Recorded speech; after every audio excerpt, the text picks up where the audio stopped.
अभी तो भारतीय जनता पार्टी की सरकार बनी है और इस डबल इंजन की सरकार में प्रदेश का गरीब, देश का गरीब निश्चित रूप से प्रतिदिन एक दिवाली को महसूस करेगा जब इस डबल इंजन की सरकार में माननीय नरेंद्र मोदी जी के नेतृत्व में प्रदेश प्रगति और विकास की नई ऊंचाइयों को छुएगा और आने वाले 5 साल में राजस्थान देश का अग्रणी प्रदेश हर एक परिप्रेक्ष्य में बनेगा और निश्चित रूप से वो दिन जो है राजस्थान के 8 करोड़ लोगों के लिए एक दिवाली के जो है वो समान होगा। भारत संकल्प यात्रा शुरू हुई।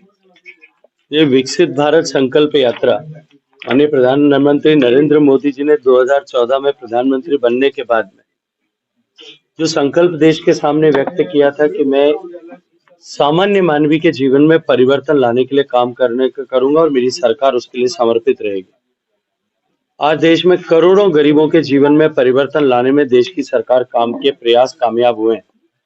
13.5 करोड़ से ज्यादा गरीब लोग गरीबी की रेखा से बाहर निकले और आजादी के 75 साल पूरे होने के बाद माननीय प्रधानमंत्री जी के आह्वान पर देश संकल्पबद्ध हुआ है कि हम सब मिलकर के आने वाले 25 साल में जब देश आजादी का शताब्दी वर्ष मनाएगा तब तक हम देश को विकसित भारत बनाएंगे, समृद्ध, संपन्न, शक्तिशाली देश बनाएंगे और उस दिशा में आज भारत तेजी के साथ में आगे बढ़ रहा है। लेकिन विकसित भारत बनाने का यह आंदोलन जन जन का आंदोलन बने, देश का प्रत्येक नागरिक इसमें अपनी भूमिका को समझ करके उसके साथ में जुड़े और विकसित भारत बनाने के सपने को पूरा करने के लिए संकल्पबद्ध हो और 140 करोड़ लोग इसके साथ जुड़े। इस लक्ष्य को लेकर के इस यात्रा में इस चेतना को जागृत करने की दिशा में देश भर में ये काम प्रारंभ हुआ है।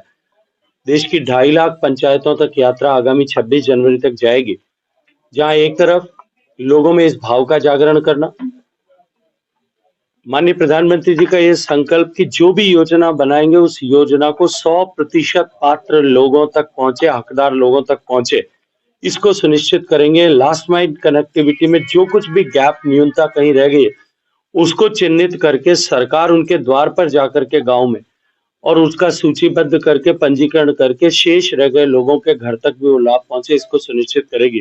अत्यंत महत्वपूर्ण कार्यक्रम माननीय प्रधानमंत्री जी के नेतृत्व में प्रारंभ हुआ है। कल राजस्थान में भी राजस्थान के माननीय मुख्यमंत्री आदरणीय भजनलाल जी की उपस्थिति में यह कार्यक्रम प्रारंभ हुआ है।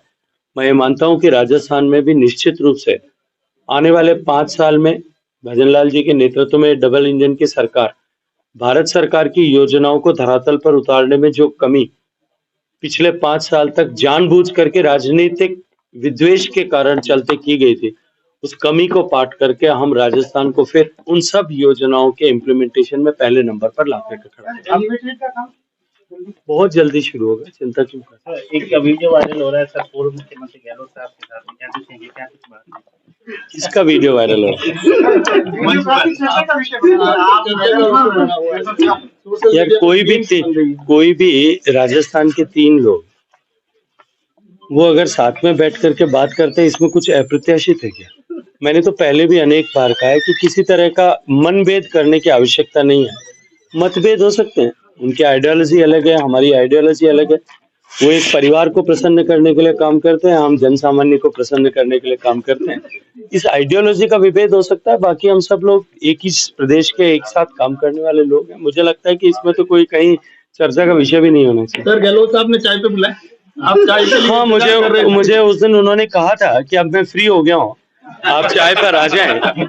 और मैं ईमानदारी से इस बात को स्वीकार करता हूँ कि उन्होंने इस बात को बहुत अप्रिशिएट किया। उन्होंने ही चर्चा प्रारंभ की। उन्होंने कहा कि आपका वो इंटरव्यू मैंने देखा था, मुझे बहुत अच्छा लगा कि आपने कहा कि जब वो फ्री हो जाएंगे मुझे बुलाएंगे तो अवश्य आऊंगा।